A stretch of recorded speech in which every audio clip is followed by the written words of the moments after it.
कधी white biryani try केली आहे का? नसेल केली तर या विकेंडला ह्या व्हाईट बिर्याणीचा बेत तर बनलाच पाहिजे. तुम्ही बघू शकता चिकन किती सुपर सॉफ्ट शिजलं आहे. यासाठी आधी आपण एक घरच्या घरीच मसाला बनवणार आहे. इथे खडे मसाले बघू शकता तुम्ही. त्यांना हलकंसं ड्राय रोस्ट करायचं आहे आणि रफ ग्राइंड करायचं आहे, एकदम फाईन पावडर नाही करायची. आता चिकनला मॅरिनेट करून घेऊया. इथे 750 ग्राम मी चिकन घेतलं आहे. त्याला आधी मीठ, नंतर आलं लसूणची पेस्ट, तुम्ही मिरच्या पण या पेस्टमध्ये वाटू शकता, पण मी इथे स्लाइस करून ॲड केल्या आहेत. त्यामध्ये दही ॲड केलं आहे, 200 ग्राम दही, आणि आपण जो कुटलेला मसाला आत्ता तयार केला आहे तो, आणि त्यामध्ये 100 ग्राम क्रीम ॲड केली आहे मी.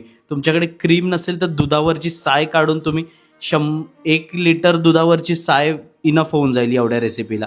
साधारणपणे 1 ते 2 तास मॅरिनेट करून ठेवायचं आहे. नंतर एका भांड्यात तेल, खडे मसाले, त्यावर स्लाइस केलेला कांदा. इथे मी 750 ग्राम चिकन घेतलेलं, त्याला 300 ग्राम मी कांदा वापरला आहे. कांदा ब्राऊन करून घ्यायचा आहे, एकदम डार्क ब्राऊन नाही करायचा, आणि त्यामध्ये हे मॅरिनेट केलेलं चिकन ॲड करायचं आहे. चिकन कांद्यावर छान परतून घ्यायचं आहे. इथे आपण टोमॅटो वापरत नाही या रेसिपीमध्ये, तेवढं लक्षात ठेवा. नंतर थोडंसं एक क्रीमीनेस आणि रिच फ्लेवर यायला मी 10 काजू मिक्सरला फिरवून घेतलेले आणि त्याची पावडर ॲड केली.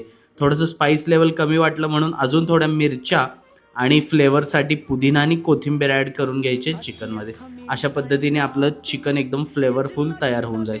नंतर एका साईडला पाणी गरम करत ठेवायचं आहे. त्यामध्ये मीठ आणि खडे मसाले आणि सोक केलेला तांदूळ. 750 ग्राम चिकनसाठी 750 ग्राम तांदूळ. इथे मी दावतचा राईस वापरला आहे, आणि एक लिंबाच्या स्लाइस करून घ्यायचे आहेत, बिया सेपरेट करायचे आहेत, आणि तांदूळ शिजवताना ते पण ॲड करायचे. तांदळाला एक छान फ्रेश सिट्रसी फ्लेवर येतो आणि तांदूळ पण मोकळा राहतो लेमन ॲड केल्यामुळे. नंतर चिकन आपलं शिजलं आहे, इथे एक साधारण 50%. त्यावरती हा राईस ॲड करायचा आहे. थोडासा आपला उरलेला तो बिर्याणीचा मसाला आणि राईसनी परत सगळं वरतून कवर करून घ्यायचं आहे. वरतून थोडंसं केसर आणि तूप घालायचं आहे. इथे साधारणपणे मी 30 ते 35 ml तूप वापरलं आहे, आणि दम मारायचा आहे. एक 15 मिनटं हाय फ्लेम, नंतर 15 मिनटं लो फ्लेम. लास्टला स्मोक दिलाय, तो ऑप्शनल आहे, नाही दिला तरी चालेल, आणि तुमची सुपर फ्लेवरफुल आणि एकदम रिच अशी बिर्याणी तयार होणार आहे. दरवेळेस मसाल्याची बिर्याणी खाऊन कंटाळला असाल तर या विकेंडला ही बिर्याणी नक्की ट्राय करा. इतकी जबरदस्त टेस्ट करते आणि तुम्ही कुठे स्पाइस मिस करणार नाहीये. खूप सुंदर लागते, नक्की ट्राय करा.